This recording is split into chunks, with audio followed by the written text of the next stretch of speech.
Well, good afternoon, ladies and gentlemen. Welcome to today's meeting of the Pension Fund Committee. The County Council allows filming and photography at its public meetings, so please feel free to take pictures or share on social media during the meeting. Please, though, turn your phones to silent or vibrate whilst the meeting is taking place. There's no fire alarm test scheduled for today, so if the alarm sounds, I will adjourn the meeting and we will leave the room by the side doors and use the external fire exit to the assembly point in the car park. The public session of this meeting will be live streamed and a recording placed on the council's website. We will adjourn after 2 hours for a short comfort break. We have an agenda before us, but I'm going to very quickly intervene in the agenda and just ask us all to, around the table, to introduce ourselves so that we know each other, because we do have new members of the committees, some of whom may not have met the others. So I, at this end, am Jeff Seif. I'm a councillor for St Neots, the Eatons. So I'm going to, if I can, turn to my right and we'll go around the room very, very quickly. Hi, I'm Alison Whelan. I am councillor for Ely North and I was on this committee last session. I'm Michael Hudson and I'm the Section 151 officer for the County Council. I'm Rashenda Greenhill. I'm a Democratic Services officer and I support the Pension Fund Committee and the Investment Subcommittee.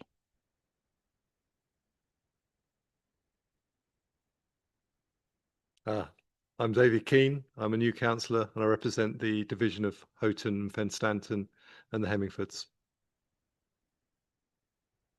Councillor Stephen Fisher, representing March North and Waldersea. Mike Black, councillor for Arbury and Cambridge. Hi, Ben Barlow, Investments and Fund Account Manager for the fund. Hi, I'm Corey Blows. I'm the Employer Services and Communications Manager for the fund.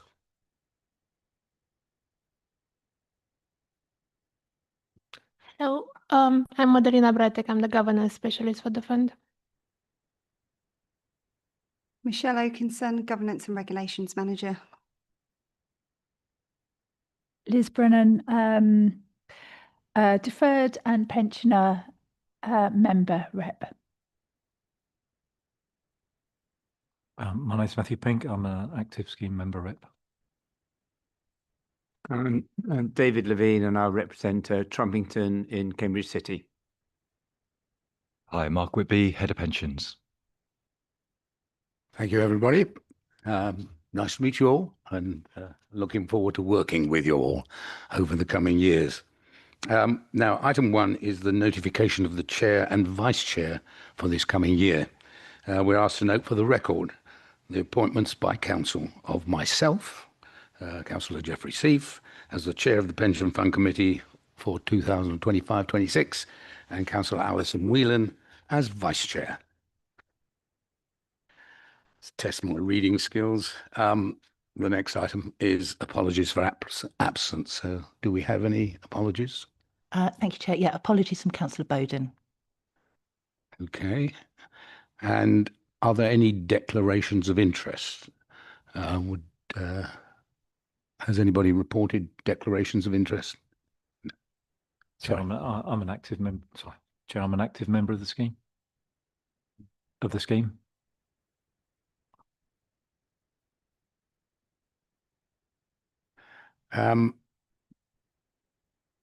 And again, does any member wish to declare any disclosable pecuniary interest or non-statutory disclosable interests?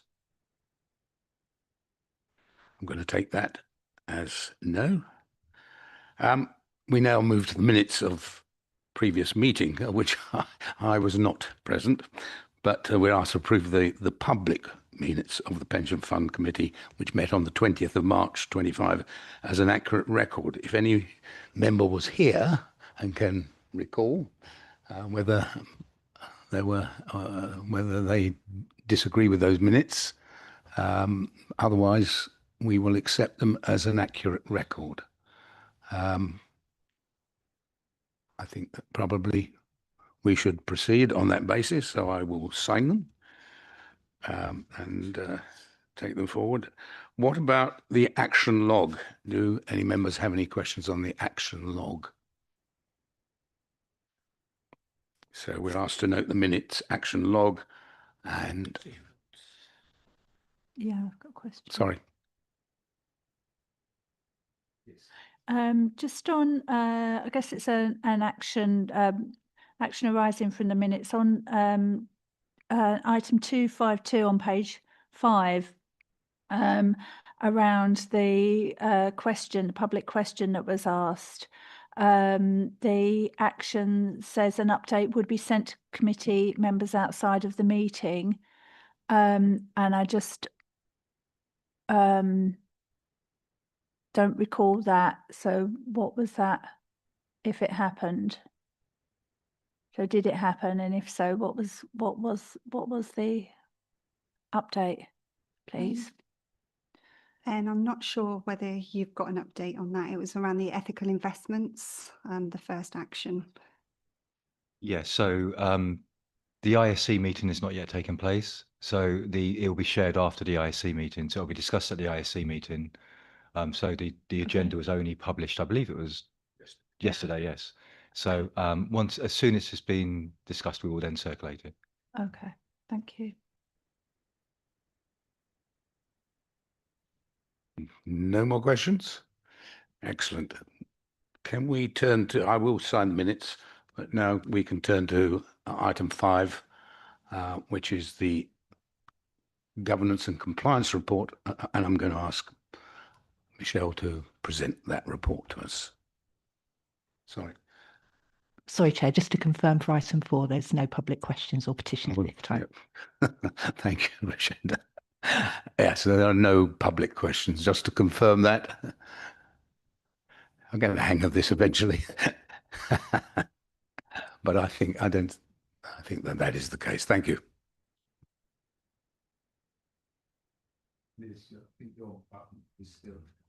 Cheers. Okay, thank you. So bear with me on this report. There's quite an update on where we are with the McLeod remedy. And I just wanted to kind of go over a bit of background information for the report in general, obviously for some of newer members that we've got here today. So the governance and compliance report is a standing item that we bring to the committee for each meeting. And the only exception to this is the July annual meeting. And the purpose of the report is really to keep you updated with all the key issues facing the fund at a particular point in time. So the main issues facing the fund at present have been covered in the introductory session earlier. A more local, in-depth update on the pension dashboards, as you'll see, is being presented at a separate agenda item. And also Fit for the Future consultation will be covered off in the access paper later today as well. So the McLeod update for this particular point in time. So just to summarise from what we heard earlier, the McLeod remedy addresses age discrimination in the LGPS, and this was following the court ruling. So effectively, from the 1st of October 23, protections were extended to younger members who were previously excluded. And now the underpin protection applies, ensuring that pension benefits are calculated effectively in the most favourable way for our members. Members may be effective if they've had specific service and also no disqualifying breaks. So where we are currently is that we have been undertaking lots and lots of data exercises and data collection.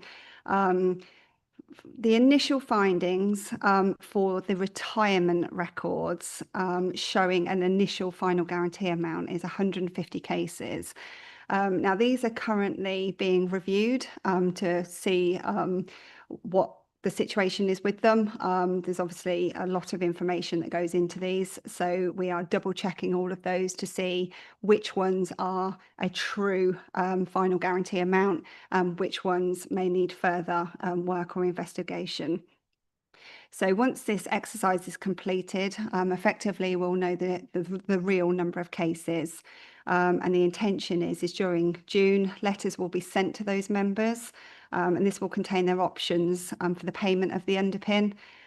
This can either be as a standard payment or a lump sum conversion payment, as this is classed as a separate crystallisation event.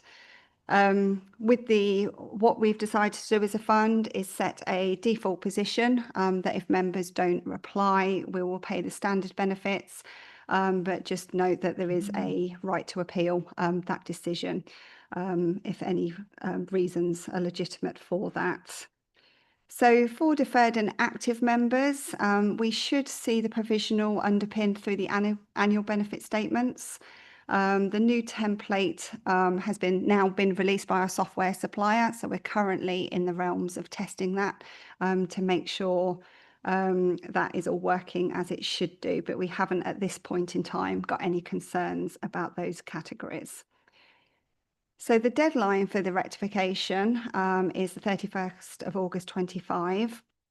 And we will be bringing a report to the July committee, effectively that will set out the compliant and non-compliant elements against the statutory guidance. So in essence, there are 3 compliance groups. We currently believe, I'm still waiting on some more information, but we think we're going to be compliant in 2 out of the 3 groups. But once we've done the analysis, we will obviously bring that to you and bring that determination to you. The extension, if we do have an extension on any particular groups of members, will be a maximum of 12 months. So the maximum period we have effectively under the regulation to rectify any that we haven't will be up to the 31st of August 26. We were waiting on some guidance from the pension regulator. And in actual fact, that has been released today. I've seen that come in this morning, otherwise the training session was running. So effectively, that sets out the determination, intentions, and any areas where funds may need to report a breach of the law to them. Obviously, I haven't had a chance to fully look at that, but it does look in line with what we were doing as a fund anyway. So I think that should be fine.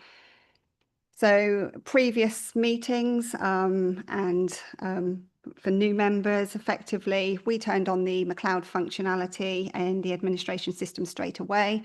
So we're in quite a good position from that point of view. We haven't been building up any additional backlog in light of the in those cases that we have been able to do from straight off. The kind of areas that we're really talking about in terms of where we don't think we'll be able to meet compliance is in group 2, where we're talking about the rectification in certain areas. One of these areas in particular, a small number of death cases. Couple of reasons for this. Firstly, it's complicated to go back and obviously look at retrospective death cases, but also, and maybe more importantly, in terms of the member perspective, is obviously the sensitivities around that as well, and making sure that we're writing to 100% firstly the right person, but also, you know, there might be some extra issues. What happens if the person that we were dealing with originally has since died? What happens if the solicitor's involved? All that kind of thing that we really need to iron out. So just one final note on McLeod. Work is ongoing to gather information on unaggregated intrafund and missing public sector membership. Both of those we have got some information back for, but we're currently going through a verification process. So obviously we can only work on what we know at the time, so we will see when those ones come in as well to what the position is. But I think the main thing to really note with this McLeod project is that anyone effectively can come back to us at any time to disclose any previous service. So although we're treating this as a project at this point of time and quite a substantial project, going forward in the future, it will become business as usual just as we move into that. So I do apologise. I did pre-warn you there was quite a big McLeod update today.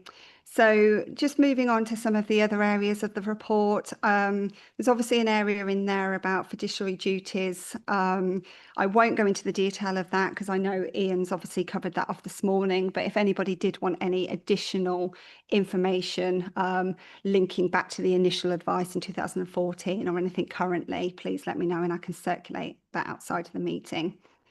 So next topic is the skills and knowledge opportunities. And again, I do apologise for former members. You will hear me talking about training quite a lot as we go through the next term. So effectively, this section is an opportunity to outline what our training strategy is.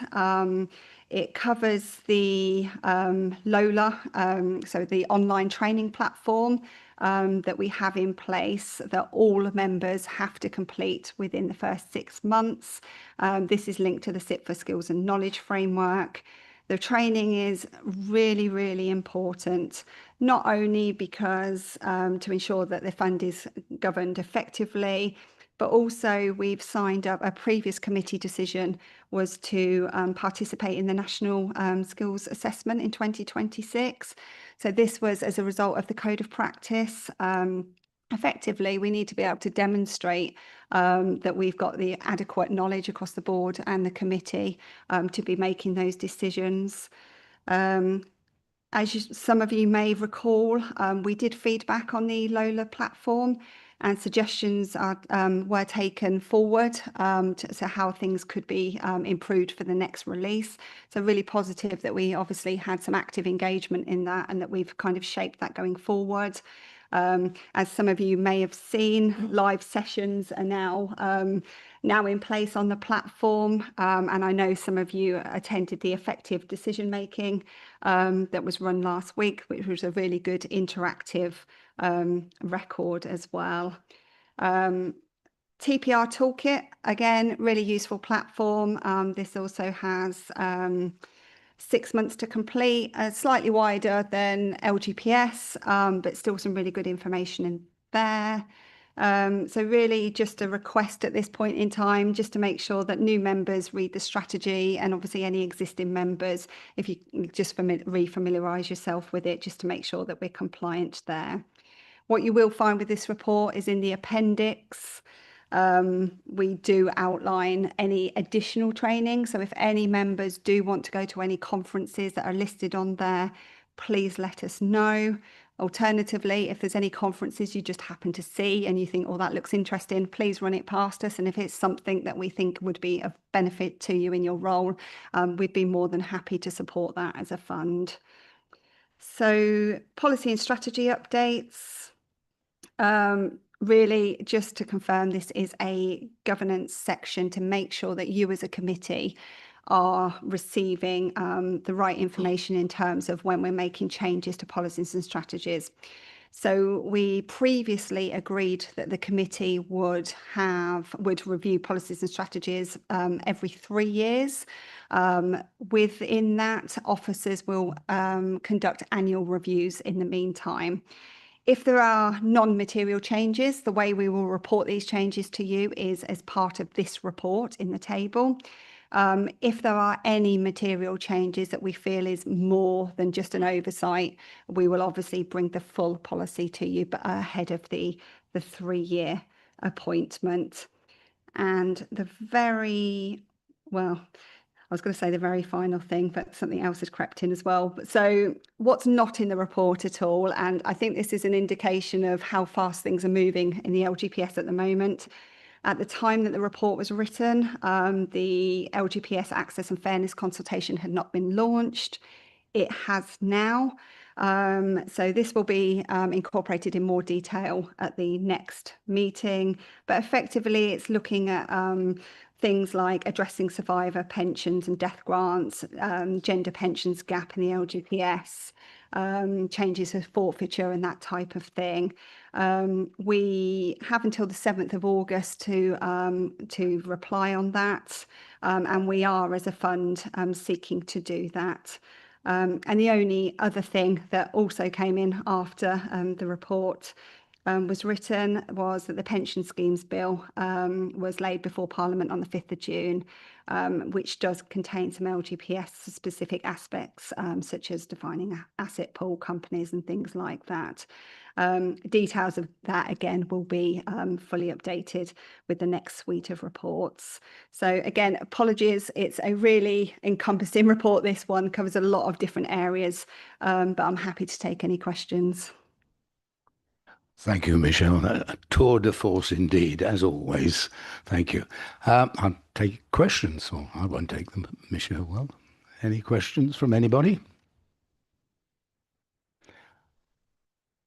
Lara. Oh, welcome, Lara. Sorry, you weren't welcomed before, but I welcome you now. Thank you. So my question is around a note in your report around a new ministerial letter that was received about amending employer contributions. Are we going to have time, and should I reserve this question for closed session? Or I'm conscious that at a previous meeting, our advisors spoke to us a bit on this topic. You can ask the generality of this question, but not specifics. Was this ministerial letter known to our advisors when they came to us with their advice in our last meeting? Yeah, thanks. Thanks for that question. Can I just check the letter?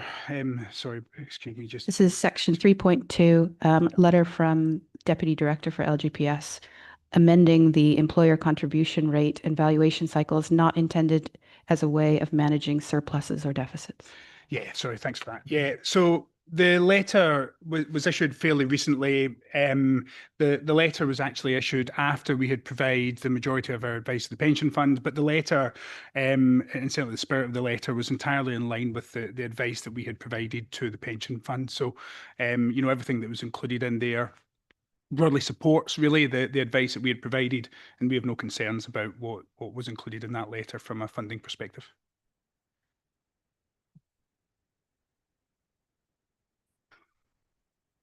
Anybody else? I did actually have much the same question I was going to ask, and I have discussed it internally, but you know, what are the circumstances in which this would be called for? Because in a way, it's if you can't change the pension rates, contribution rates, what can you do? What is the purpose unless there was a major event that would change the value of the fund? It seems rather strange that they're asking this. So I don't know. I haven't seen the contents of the letter. So yeah, happy to add on to that, Chair. I mean, I think the key point behind the letter was really supporting what we've been saying in terms of being cautious about high funding levels. So we've seen an increase in funding levels. That's going to lead, and the existence of surpluses, that's going to lead to a reduction in contribution rates, but doing so in a cautious way is appropriate at this valuation, and that aligns with what we're seeing at the 2025 valuation for this fund. So we are seeing reductions in employer contributions at this valuation, but we're reducing rates in a cautious way.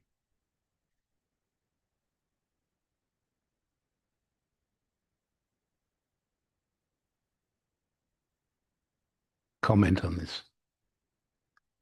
Sorry, Liz. Yeah. It's just a separate question. Should I go ahead? It's a question on a separate topic. Yes. Okay. Okay. So in 3.6, you're talking about the webinars, 3.5 and 3.6, the webinars on McLeod. And I just wondered, you know, what percentage of those impacted, attended, and would they be available as recordings? Because awareness might be growing after letters are received, and perhaps could the webinars be offered via employers for groups of staff? Yes, absolutely. As I understand it, the webinars were actually running over quite a long period of time. So although it says in there they started to be delivered, I think from memory, there was probably at least a 2-3 month window for them. I'm not sure whether they extended. I do know that they were really popular at the beginning, and I only know that because I attended one and I had to wait quite some time to get an available slot, just to see obviously what our members were receiving. I just wanted to obviously be prepared for that. What I will do after the meeting, I'll just confirm if they're still running, and I'll probably link up with our communication officer just to see if she can circulate something a bit more widely. I know she has once already, I believe, but we can certainly, if they are still running, push them again. And if they are not, we can certainly find out if there's any recordings that they'd be happy to share that we could share with members as well.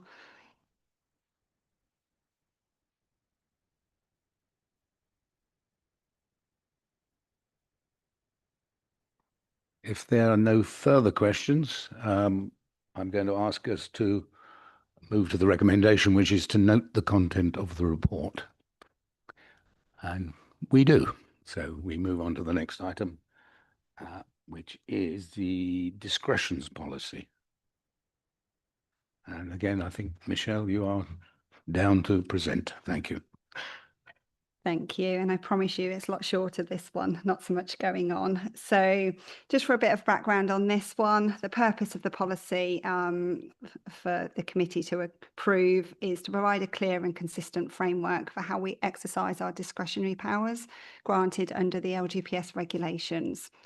So under these regulations, we are required to formulate, publish and keep under review a written policy to ensure that the discretionary powers are transparent. The policy effectively ensures that the decisions are made consistently and fairly, and that, importantly, that both members and employers understand how and why certain decisions are made. So one important factor within the discretions is some discretions may have a cost implication, possibly for the fund, but also more likely for the scheme employer.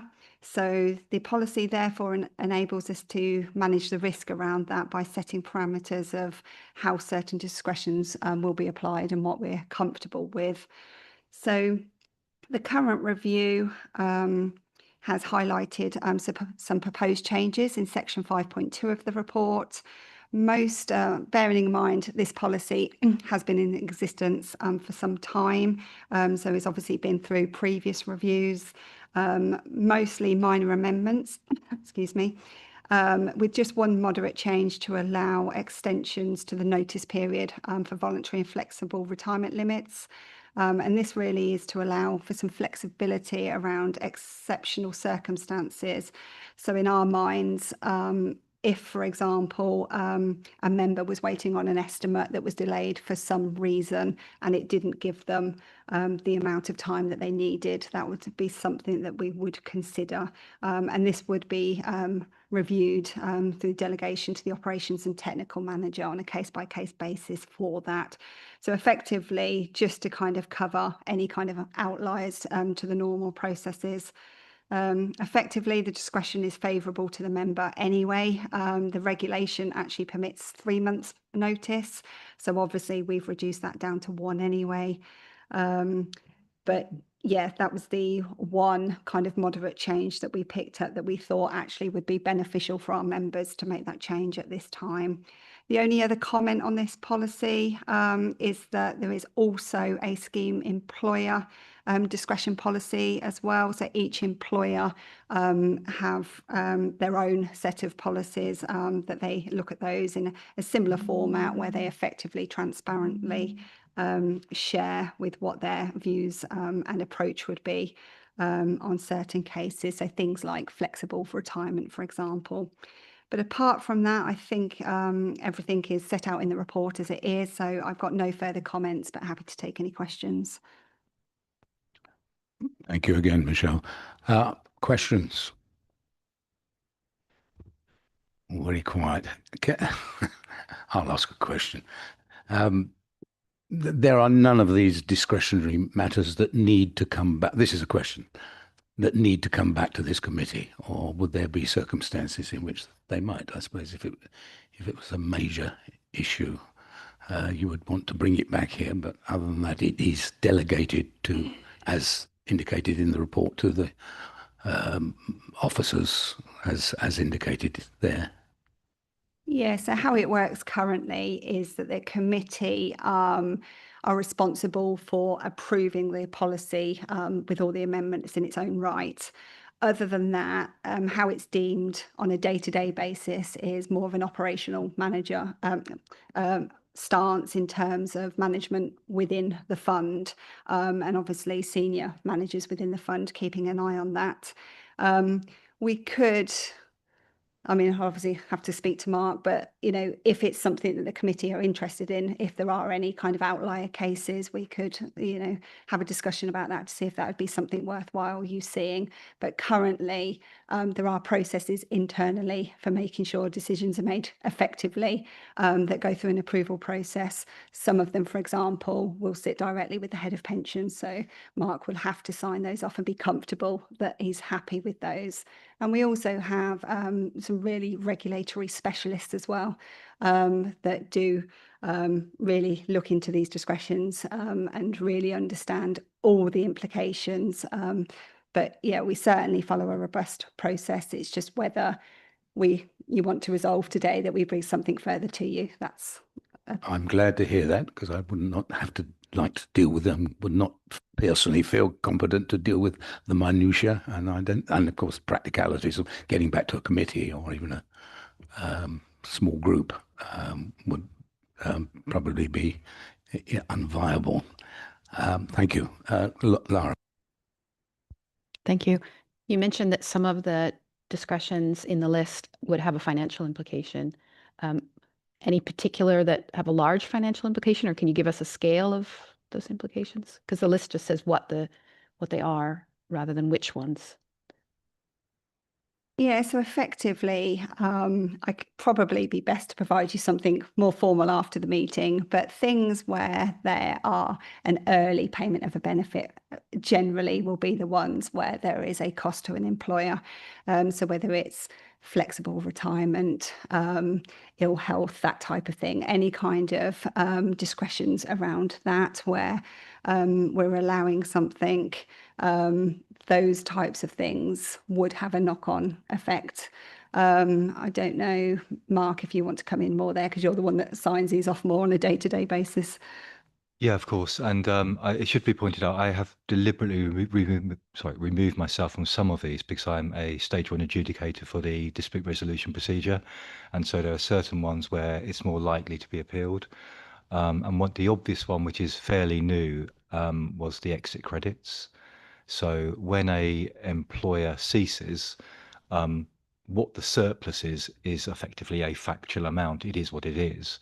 But what we have to decide is what of that surplus we are going to pay out as an exit credit to the employer, and that can run into the into the hundreds of thousands or millions of pounds in extreme circumstances. So what we've done on that is we agreed if you like, an approach to dealing with them with the respective Section 151 officers of each fund. And that's what we follow through. But ultimately, we can't kind of fetter that discretion. We still have to look at each case individually. So there are things like that, but that is pretty much isolated. Most other things are fairly small in nature, because what the discretions are, it's every single area of the regulations where there is any discretion whatsoever. And so there are some really tiny things in there, but equally there are some things. I think the other one, which can be the financial impact, would be over how many years you spread a strain cost payment for an employer. So if an individual leaves early, there is a strain cost. It can be quite significant sometimes, and there is discretion to extend that period. And so there we'd be looking at things like, for what reason is the employer asking for this? Are they financially secure, and will they be able to pay it off within the period they want? Those kind of things. Hopefully that gives you a bit of a flavour. Just going back to the credits, I mean, you report back to us when credits are agreed, but we don't get involved in that decision. That's exactly right, Chair. Yes. So we do get to hear about it. Excellent. Thank you.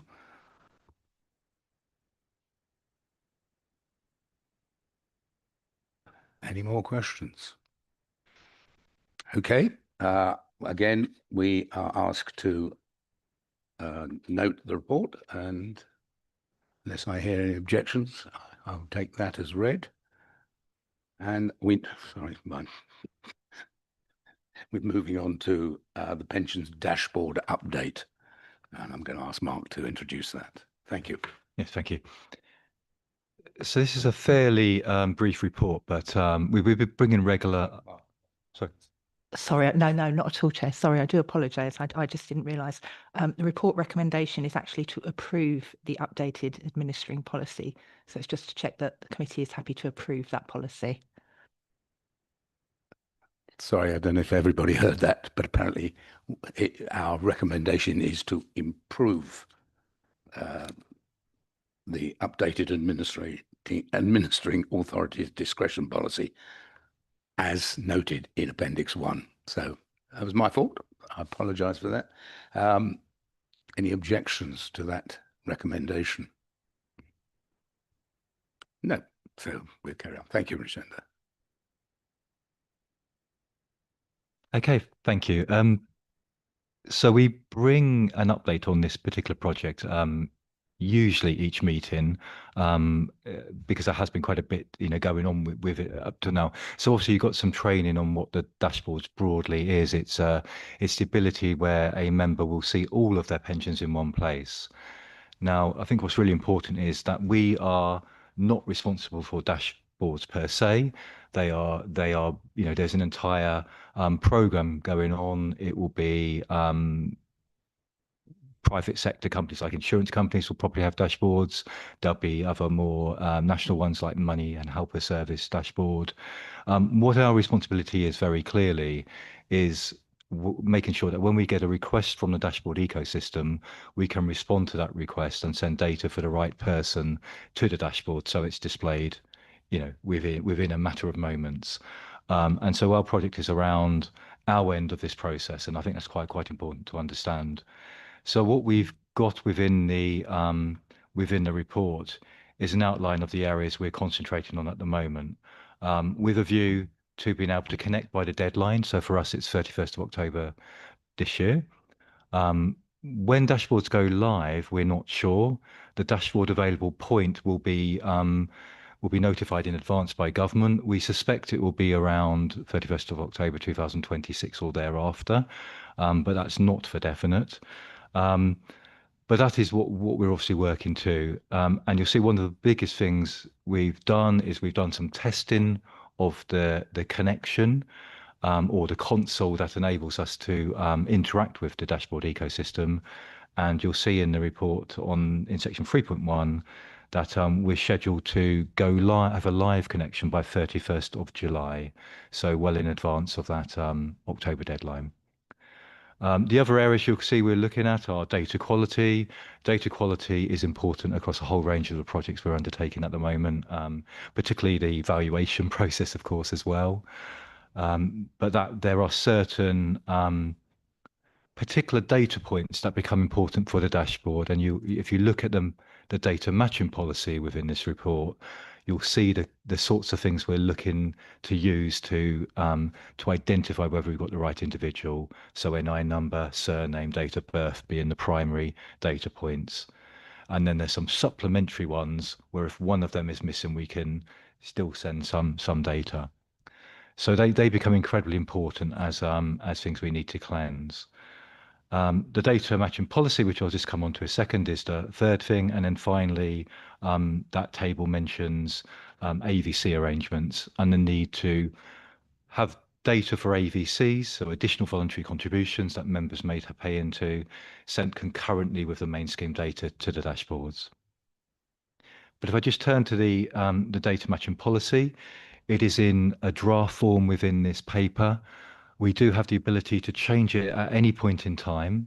So once we connect, what we expect to happen between October 25 and October 26 is some early adopters are going to be, if you like, let into the ecosystem and to send data and requests through. And as we start to get those requests, we can start, if we need to evolve our data matching policy.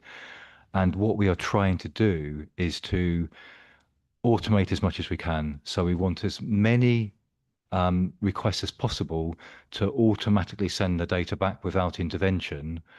But on the other hand, we don't want to send data for people to the wrong person, which would be obviously a data breach. So that's what we're trying to attempt to do with that policy. So it's there to note, but I will invite any comments on that policy. But as I say, it will evolve over time. The other area of the report, which there isn't really an update, but I would just flag because it regularly appears, is the resources and the financial information. As the last time we brought this report, we still only have the if you like, the project costs of this connection and the work we're undertaking now. What we have now sat down and had quite an in-depth discussion on, and we'll present that information sort of later down the line, is the business as usual cost. So what resource we need in order to manage this going forward once we go live. And so what we're looking at is what likely number of queries we get, which are dashboard related queries, but equally what additional work it might bring that are non-dashboard related. So i.e. people wanting estimates, people wanting transfer requests, all those sorts of things. So when they find their data, you know, what might that bring? And that's for the next time we bring this report. I think that's the key point. So happy to open it up to any questions, Chair. Thank you, Mark. Questions, please.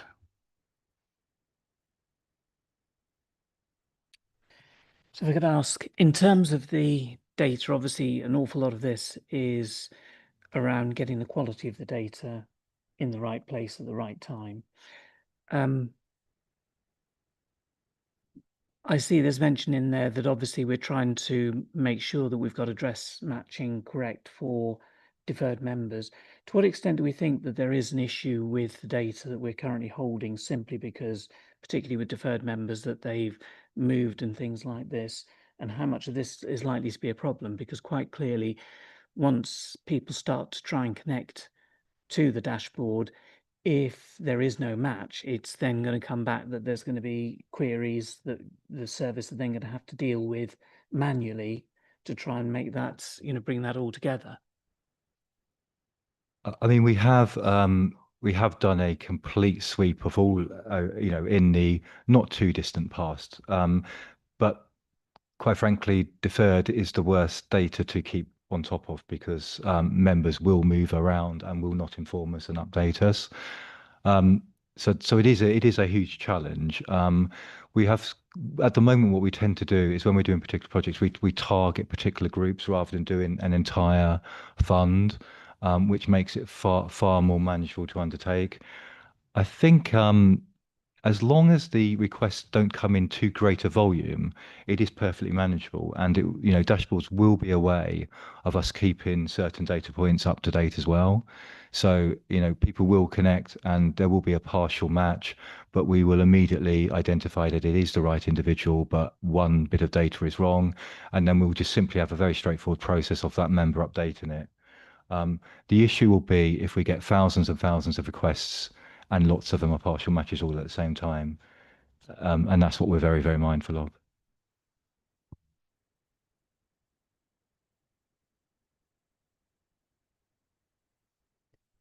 The chair might indulge me with two questions. One is similar to Alison's question. You mentioned you haven't yet thought about business as usual, what kind of resources you're going to need in the future. Will you be coming back to this committee with your plans as those develop? I'm especially interested in that first year when I fear there may well be a lot of volume all at once. And the second question is in the policy, section 6.1 talks about officers reviewing the criteria once a year and it coming back to committee every 3 years.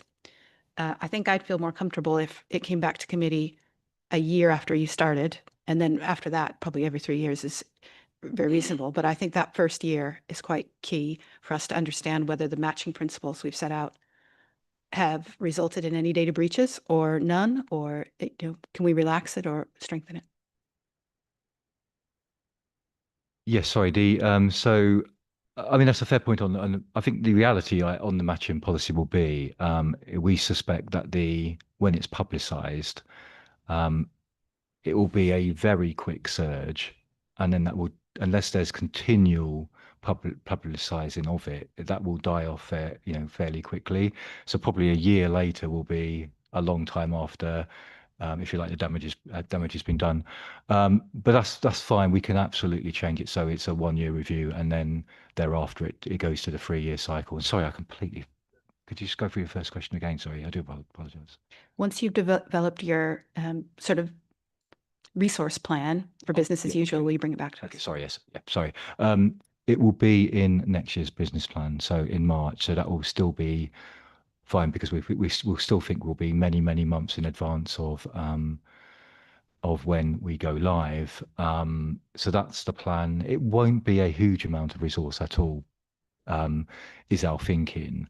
What we want to try to do is to maximise the automatic send of data, certainly at the beginning, even if, there is an interplay between us deliberately getting some coming through as partial matches, so we can actually then update if, for example, there is a change of surname, for example, and us automating it by allowing something to go through, but other data items to allow a full match.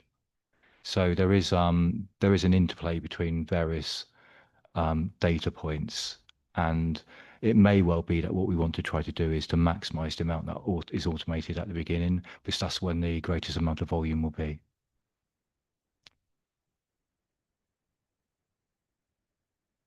I see no more hands, but I'm going to ask a question, as I often do. Given that the dashboard will hold details of pensions other than the Cambridgeshire Pension Fund, people indeed may leave and go to the private sector or go into other public sector schemes. The question is, will they be able to access this pension board using different match criteria set by their own pension funds? So in other words, they could get into the system using criteria that we've not set ourselves. That's a question, not a statement of fact. I mean, there's no connectivity between different funds. So the connection is between an individual fund and the ecosystem.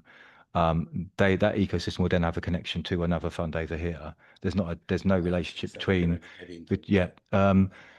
and every single provider has got to decide what they want their matching criteria to be. So they can, to get access to a completely different pension, there might be different matching criteria. Having said that, there's guidance at an industry level as to what the recommended matching criteria is.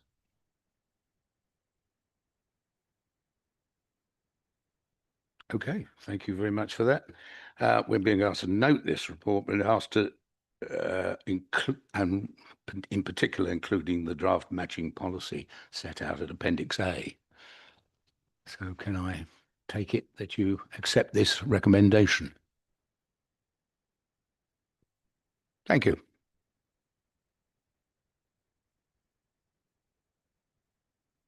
The Equality and Equity, Diversity, Inclusion Policy. Again, I call on Michelle to introduce this report. Thank you. Thank you. So this policy effectively follows the approval of the action plan from the committee last year. So as a bit of a recap, and for new members, the policy is based on pension regulator guidance that was issued in March 23. And it really outlines principles for how scheme managers should approach EDI issues, and gave some practical ideas of how to implement them. The requirement was then further enhanced when the General Code of Practice was later released in January 24. So the intention of the policy is to set out the commitment and approach of the Cambridgeshire Pension Fund to EDI, ensuring where possible those involved in managing the fund are comprised of individuals with a broad range of characteristics, life experiences, expertise, skills, all really leading to improved customer journey experiences for our members. The policy has been devised in line with the Cambridgeshire County Council EDI and inclusion strategy as well, just to ensure that the two obviously align in kind of principle and approach. I have just one thing to point out. I have added equity into the title of the policy, really to highlight the importance of supporting individuals to achieve desired outcomes. As I know, we've obviously had some of these discussions in previous committee members' meetings, but I'm happy to revert back to the traditional EDI term if that would be preferable to the committee. So really, this is obviously one action that we've carried out since the plan was introduced. Later in the year, excuse me, we will be providing an update about some of the other actions that we've started to look at in terms of the plan. We'll obviously formalise that in a report so you can see. But some things we have been doing in the meantime, we have used the pension regulator EDI template. And actually for the past probably 3 or 4 recruitment exercises for the boards, that's across both funds. And actually they've proved really successful. Now, whether that was coincidence or whether it was because of the template, I don't know, but it's certainly, we've had far more applicants than we've had done before. So that's been really positive.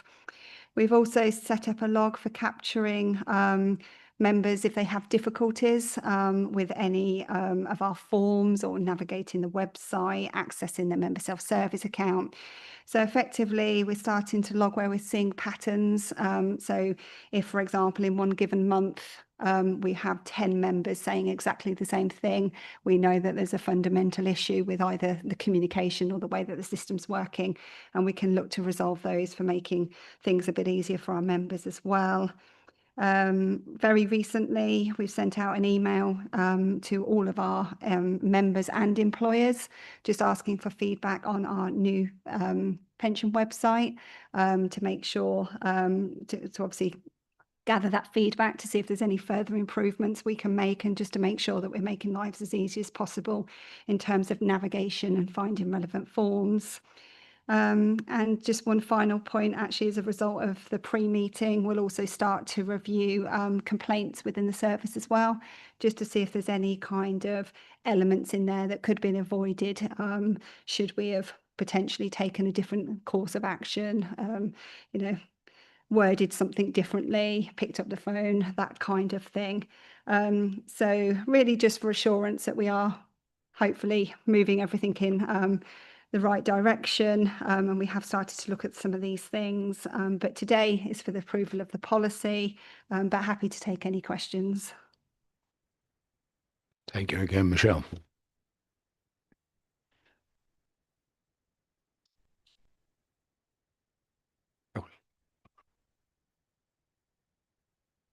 Yeah, I've just got a question around the training.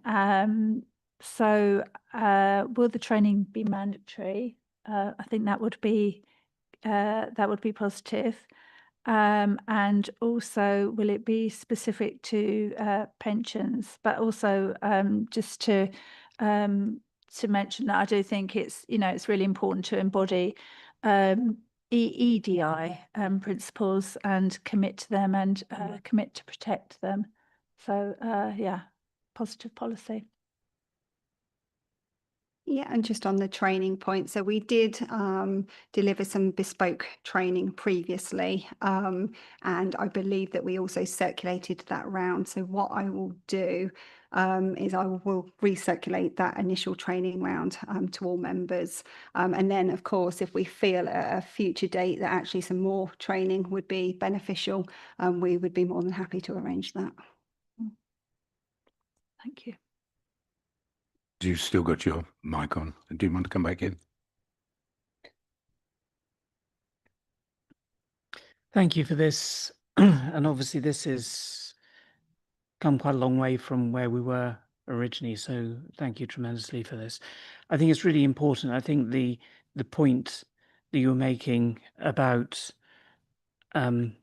ensuring that everyone is able to access the information they need to be able to fill in everything they need, to deal with everything they need, making it right for everybody and discovering where there are problems, I think really does highlight the importance of us having a policy in place like this.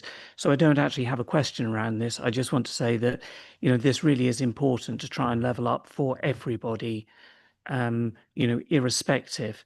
I was only talking over the last couple of days about, digital exclusion actually not being just about the fact that people don't have the devices, but actually having the ability to navigate through what sometimes are exceptionally complicated things if you are not familiar with it.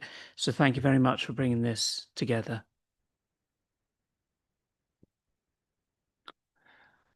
Can I also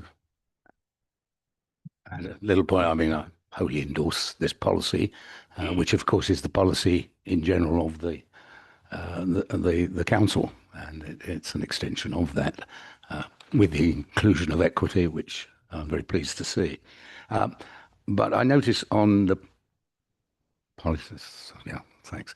I noticed that on the reporting side, the committee may only get to see the outcomes or the results, if you like, of monitoring once a year. I just wonder whether we should be getting a more regular report, particularly if there are any incidents which really have contravened the policy that we've agreed to.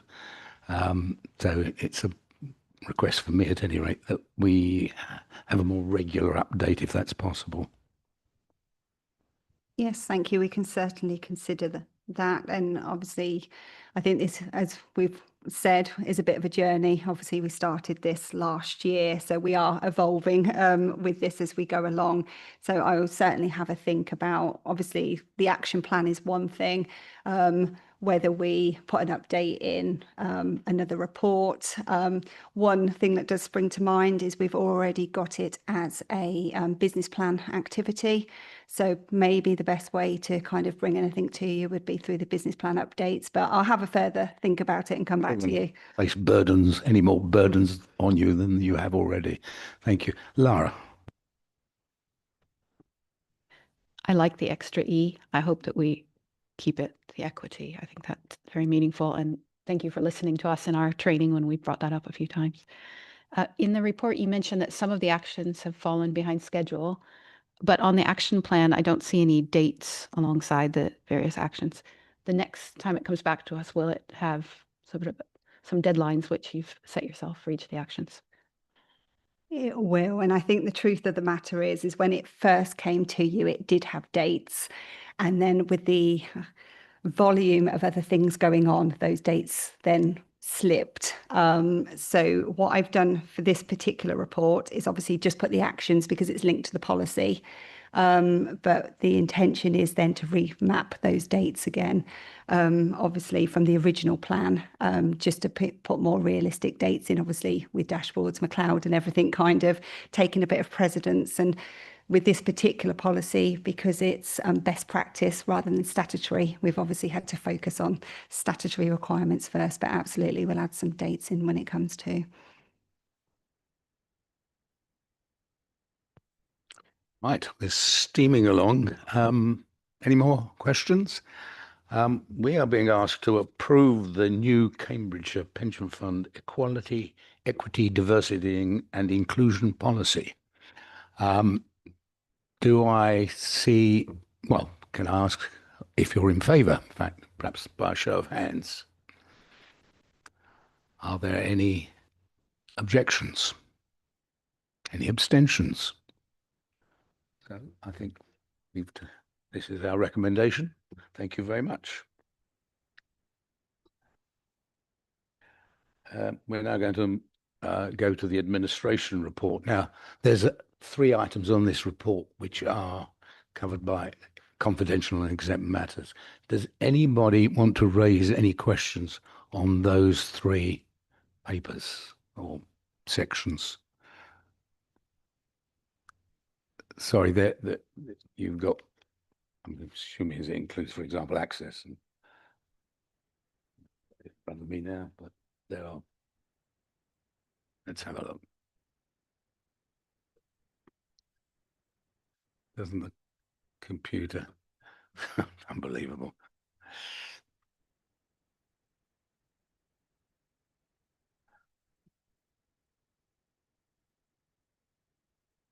My computer is not behaving itself.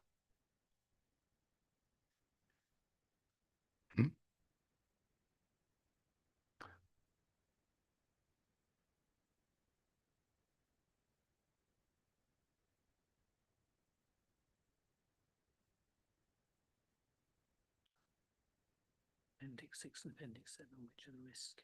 Okay. Right. Appendix 6 and 7 on this report.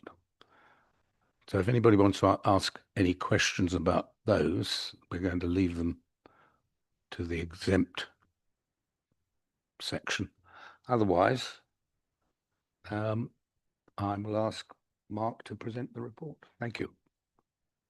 Yes, thank you, Chair. And it's deliberately at this point in the agenda, so it's close to the exempt section as well. So this is a new format report. What we've done is we've merged what were previously 4 separate reports into one. So you used to have a separate admin report, a separate business plan update report, a separate risk monitoring report, and a separate admission cessations report. We've brought it together. We haven't actually reduced dramatically the amount of information. Indeed, we've added some information. And what I'm going to do this time is just step through it in a way I perhaps won't in the future, just so you, particularly new members, know what each section is about. So we have now added some context. So section 3.1 on page 77. We've been providing this actually to the local pension board for a year or two. An idea of the amount of complaints, compliments, customer feedback we get, but we thought it would be useful to give context to the rest of the report. The idea is that this now gives you a holistic picture of admin overall, and it actually, if things are going wrong, let's say on KPIs, discussing some of the things within the risk report, for example, help give that clarity as to why things might be happening. But yes, the context is in section 3.1, 3.2. We then have what are the main KPIs, referenced in 3.3, but also in Appendix 1. The main KPIs are our performance, and we have not included April, which we did have the opportunity to do so, because if you recall, we are changing our main KPIs into a more comprehensive suite with effect from April, and we felt it would be far cleaner if we have that new report in the next committee going forward. You'll see in the main KPIs that it has been challenging. It's been challenging for a number of reasons. Some of it references that sickness risk, which was at its worst, I think, in the first quarter of the year rolling into April. A lot of that is now resolved, actually. So we have dealt with particular individuals who have got through formal processes, and we're in a much better position. We agreed in the last committee, in the March committee, to put some additional resource in, which we have done. So a new team leader took over last week, and we recruited one other person. This is across the 2 funds. So the resourcing is broadly at the level we would expect it to be. We have got other issues going on, though. I think particularly we've got some issues regarding the amount of recalcs we're having to do due to a new sort of like check-in protocol that we put in place, which we're working through. And the use of workflow, I think, is mentioned as well. And what this means is, particularly when the new KPIs came in, we spotted some things that we didn't expect, and we've had to do some rectification pretty quickly. Certainly on retirements, the new KPIs, you should see improved performance. I've already seen, obviously, what they look like for the next couple of months. So there is improved performance there, but it's fair to say there will be some areas which we are still having to to sort out in terms of performance. Estimates remains by far and away the most challenging area. That person who started in the team last week, that is designed to help that issue. So yes, I recognise there are some issues with our performance within that appendix, and that's kind of a summary of the various things that have been happening and what we're doing to try to rectify it. The next section, 3.7, is our what we call customer journey KPIs. So this is not just our performance, this is the end-to-end process that the member sees. So it encompasses what the employer does, it encompasses what we do, it encompasses what the member does in terms of, let's say, we turn in application forms. And what we are trying to do is to identify where there are things we can either improve in our own performance, although I should state that most of that will be in the other set of KPIs. So more likely, if it's an employer that's not doing something right, whether we can do something to improve. So it's spotting patterns, for example, and then go into those particular employers and trying to see if we can, for example, bring forward when they send us information. There was, when we looked at the first couple of those, we did actually change one of our own internal processes, which is dramatically reducing the likelihood of us having any failures actually. But that's what those customer journey KPIs are. The next section, 3.10, 3.11, receipt of employer contributions, backed up with Appendix 2. Our responsibility is obviously to try to make sure that employers are sending over the E's and E's contributions within the requisite timescales, and Ben's team is the team that does the monitoring of that, which is quite the job, and responding to not only any issues, but just making that as a streamlined a process as possible. We very rarely have any large scale issues. If we have sort of repeat offenders, then there is a process we go through to try to bring that employer back up to standard. If necessary, there is a report into the pension regulator process that we can undertake. But thankfully, that is very, very rare that we have to do that. The next section, 3.12 in the report, is breaches of the law. Without being alarmist, breaches of the law are routine happenings, but they are usually immaterial breaches. And sometimes it's where, like in the appendix, where it refers to refunds outside of a particular timescale, it's because government has not updated the legislation to what it needs to say. And so we naturally have these breaches. So as I say, it tends to be immaterial.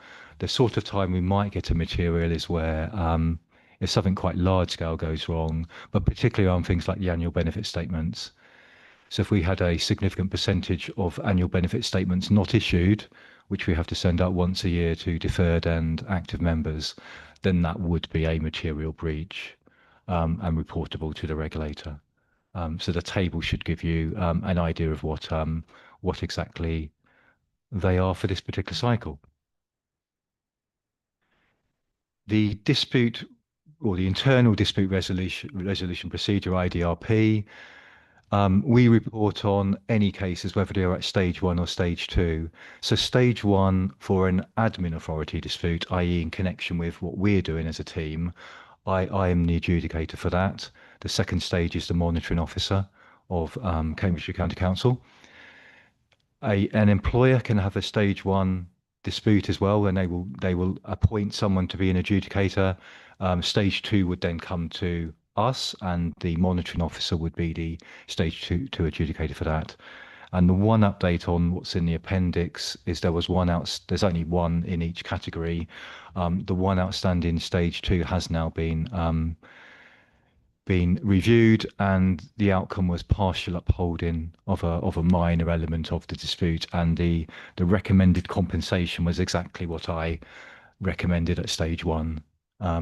Should point out that generally the compensation in the pensions world is quite low levels of hundreds of pounds, so you do not tend to get much compensation. And that is sort of like aligned with what the Pensions Ombudsman would award as well. So that was as expected, really. Okay. There's no material data breaches and no significant overpayments this cycle. We do get significant overpayments when you're administering a scheme where pensions have been payment for decades. If you spot something years down the line when you're doing a completely different process, you can identify overpayments in that way. And particularly when we're doing large scale reconciliation projects, then there is a likelihood sometimes that that does happen. So I should point out that we do get overpayments on occasion, as well as things just going wrong on a day-to-day basis, but nothing in this reporting period.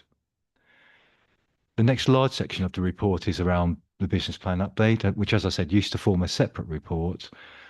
Things are going broadly how we expect. However, there are the Fit for the Future consultation has impacted this. So there was a number of activities within there where we were looking at what Access would do, for example, to build a new entity.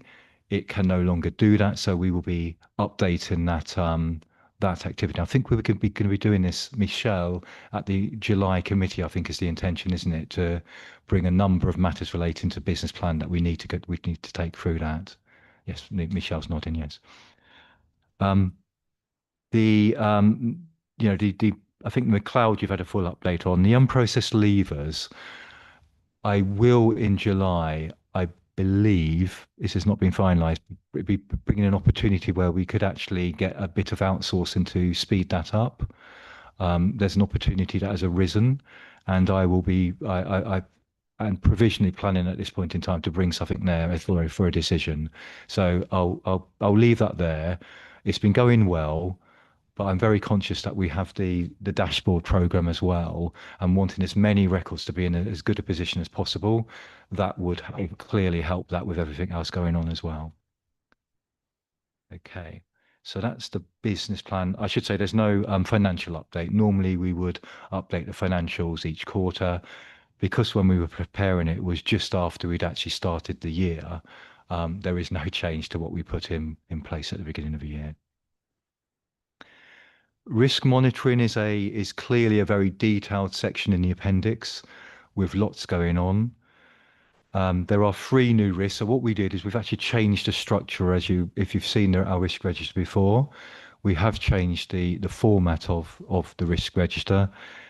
It still does have the risk assurance piece in it, which examines what would be the amber and red risks on the register, and has an indicator to show you where we are with regards to that particular risk. So you've got an idea of whether it's being well managed by us as a fund and as officers.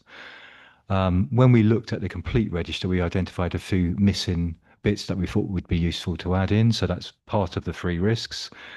However, the one regarding Access, it's fair to say we will look at that again, because initially we were exploring quite clearly how we respond to government. And now I think we have recognised that we just need to move forward. We know the direction of travel, and we are just looking at what is the best pool for the fund.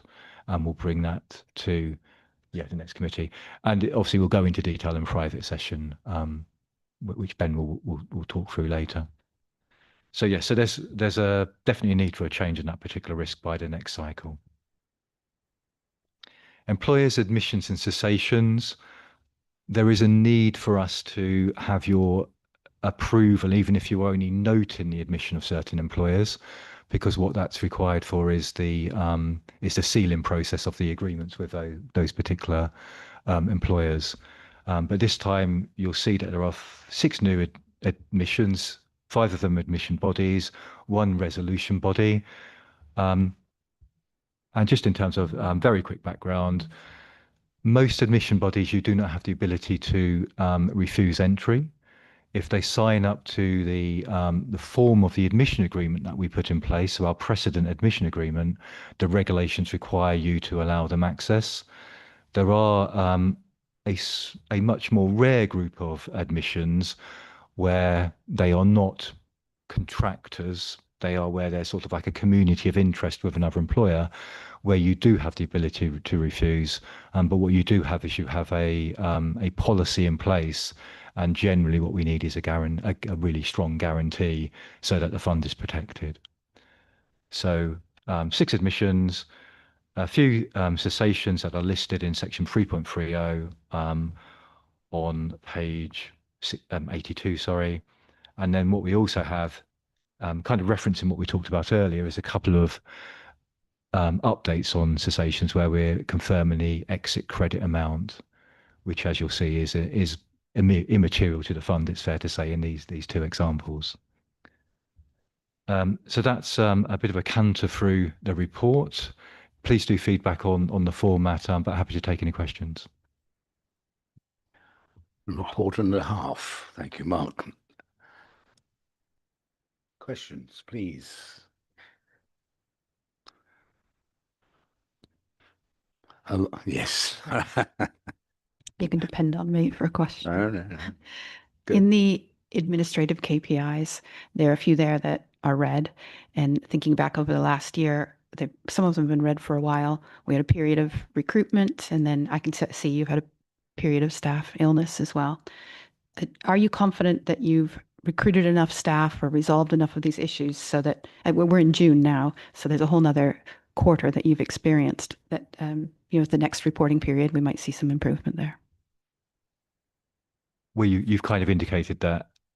So the next meeting is October, so we will have some further experience. So when the new KPIs came in, and the new KPIs, to be clear, in some areas are relaxing slightly our required performance. So, for example, retirements, I think it goes out by 5 days. We have certainly at the end of the process seen improvement. I think estimates has been the one that's been sticky all the way through. We are really struggling to bring estimates up to what we would like it to be. So it's only from right now that I'm going to be able to see whether we can generally bring it up. So the individual, the blockage, I think, as much as anything was the check-in on estimates. So certainly sickness played a part, workflow processes played a part, but the extra person at the team leader level is going to enable the check-in to be far quicker, so we can get the cases through. And we think that was one of the big drivers of the blockage. So I'm hope that will improve. I don't think it's going to be immediate. And as I said, what I've intimated was what you're seeing in the new KPIs is analysis of certain sub-processes that we have not looked at before, or certainly not provided to you, should I say. And it did identify in month 1 things which were not where I wanted them to be. And so we've actually had to make sure that they are being dealt with first, because they relate more to the retirement processes than they do to estimates. Yeah, that's where we are. I'm not 100% certain until I see the outcome of what we've done fully as to whether it will bring particularly that estimate one up to amber and then green. If it doesn't, we'll just have to do something about that, though. No supplementary. I think Lara and I are on the same wavelength today. We'll be telepathic, because I was going to ask a very similar question, and I have asked it before on the board.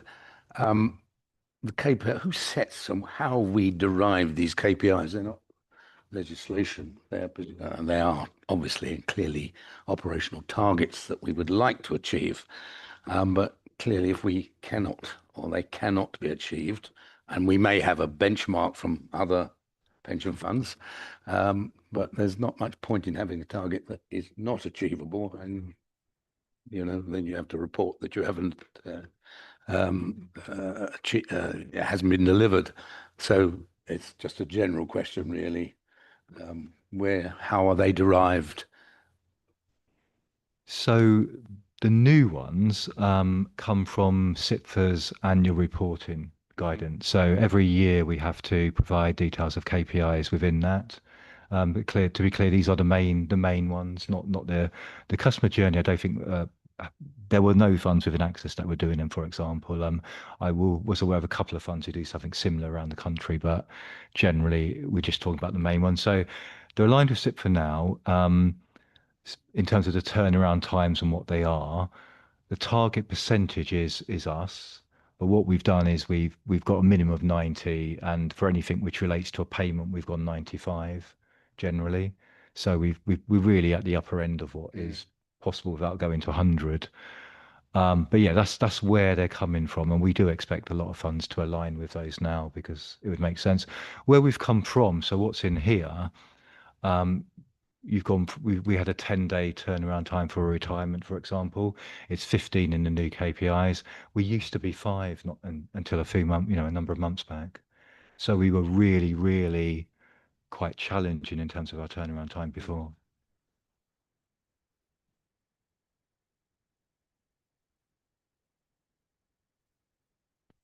Questions? Okay. Well, we got 6 recommendations, or 6 things to note. I could read them all out, but I don't think you need the sound of me stumbling over these words. They are on page 75 of your agenda.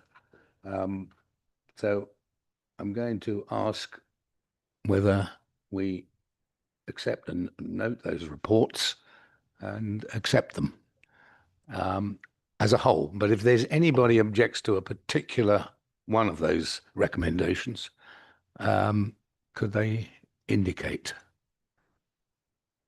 I see no objection. So the recommendation is to note items 1 to 6 of this report and accept the recommendation. Thank you. We move to item 10, which is the agenda plan. Oh, yes, of course. Thank you, Chair. I think just for the benefit of the members in the room, obviously the screens have changed slightly that you're seeing. To reassure you, the live stream is unchanged, so everyone is seeing people as they speak. And obviously it's Councillor Payne who has joined as an observer, who is chair of the Pension Fund Board and who can remain in the exempt session. So just for reassurance of everyone here. Thank you, Rajenda. So the agenda plan, which is on page, when I find it, 122, 119. And I think what I'd like you to do is to indicate whether you have any questions. I don't think we need to present the report. It is there. Yes, Mike. So it's got the July 2025 Pension Fund Committee meeting there. It seems a bit light on this agenda. I mean, is that, or are we next meeting in October? Or so if we look at the agenda plan, we've got the July Pension Fund Committee there. She's right.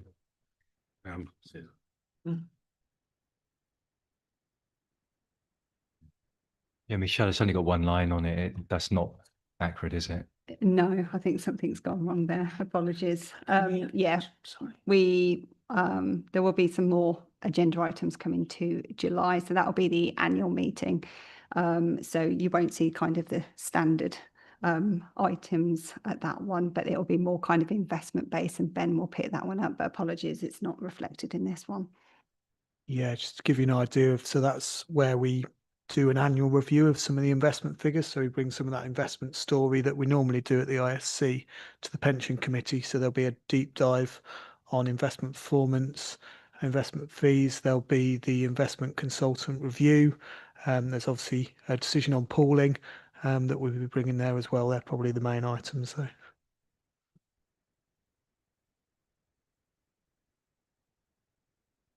Okay, if we're good with that, let's note the agenda plan and we move on to the next item, which is actually looking for, well, it's the appointment of both the Joint Committee on Access representative and substitute for this coming year. I did attend on your behalf the meeting on Monday to Access, and I'm happy to continue as representative. And probably should, I don't know, but it's up to this committee to decide and to see if we have a nomination for a substitute. Would you like some context? Yes, please. Oh, yeah, thanks. Yeah, if I could just provide some context. So yes, I mean, generally the individual on the joint committee is the chair of each of respective fund. They if they have to, they send their vice chair. However, it does allow any councillor on a pensions committee to be the representative, but it's up to the fund to decide who they want. But as I say, it generally is the chair.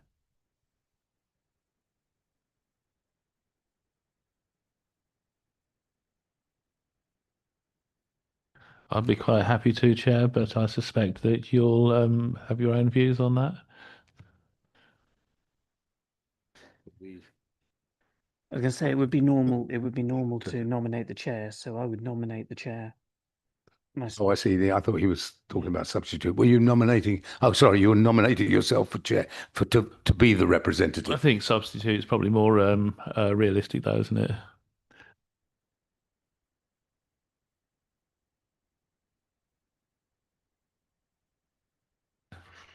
We're happy with that? Yep, that's fine. I think, thank you, Chair. I think just formally, we do need to nominate and second yourself as chair if you're putting yourself forward, and then move on to the vice chair. So if we could see if there's someone to do that, please.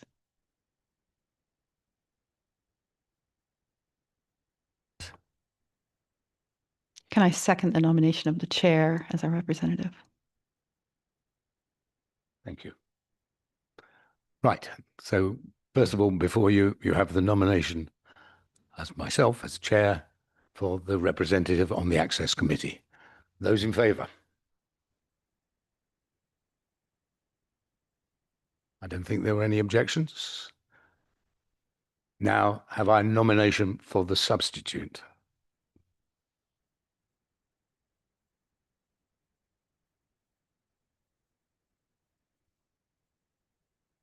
You're going to second that? Favour of Councillor Bagg as the substitute on the Access Committee. Thank you very much. Any objections? Sorry, I should have asked.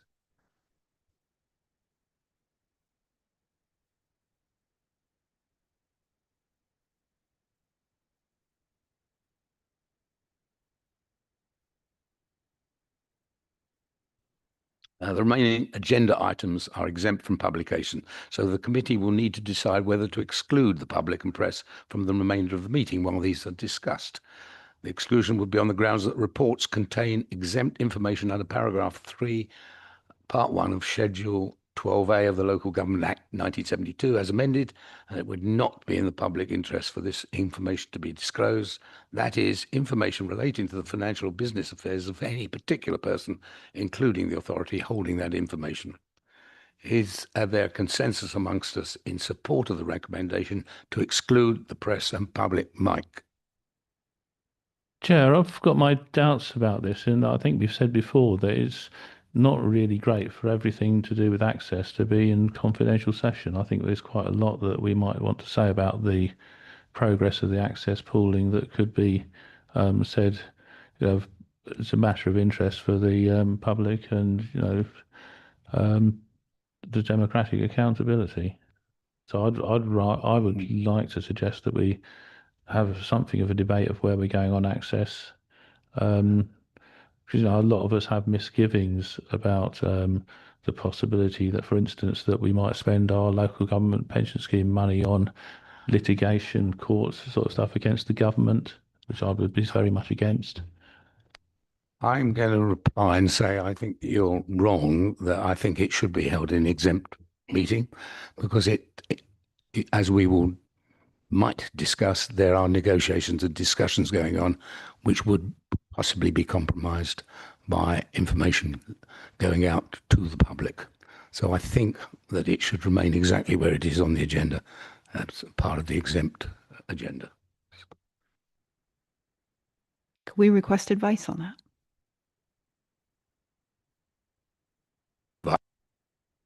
151 officer. I support the chair's comments as just set out. I think in terms of the reasons set out for not for publication, in terms of at the top of the paper, it sets out the reasonings in terms of why I think it's exempt. And I think, you know, when we move into that debate, there will be future reports on this at both the July and the September committee. So we will continue to look at what we can. But I think today's paper is commercially sensitive. If I could add to that, now you'll know that over the last 4 years, I have attempted to move a lot of stuff into the public session wherever we can, and a lot of stuff has actually been changed. There are times when we do simply need to discuss these things behind closed doors, I'm afraid. I would like this debate to be in public, but I cannot see a way that we can do that without disclosing things that would be detrimental going forward. So I'm very much in favour that we do go ahead and move into private session at this time. I would, you know, caveat that in saying I would like us to be able to have everything in public whenever we can. And I do think that on this occasion, we're pretty much got this right for exactly the reasons that set out. So I agree we go into private session. I'll take some more comments if anybody has any. Otherwise, I shall continue to ask whether we have a consensus amongst members in support of the recommendation to exclude the press and public. And I'm going to ask you to move to a vote on that. So all those in favour of moving to the private exempt section. So any objections? I'm sorry. 2 objections, so we must record that. Thank you. Abstentions? Well, I think that we are agreed that we should go into private session. As the committee has resolved to move into private session, we will now close the meeting and public session of this meeting, and the live stream will end shortly. I think we're going to have a break whilst that live stream is closed down.